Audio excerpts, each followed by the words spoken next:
give a brief overview of how to connect the Titan Smart Driver with the kinetic switch.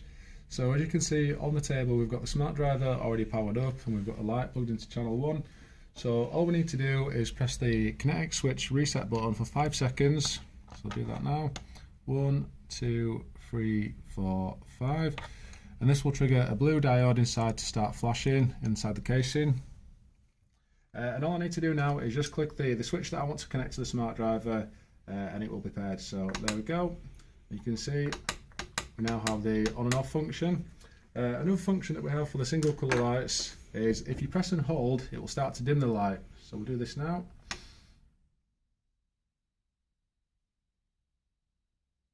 And there you go, you can see that it's dimmed it all the way down. We'll dim it all the way back up now to 100%. There we go.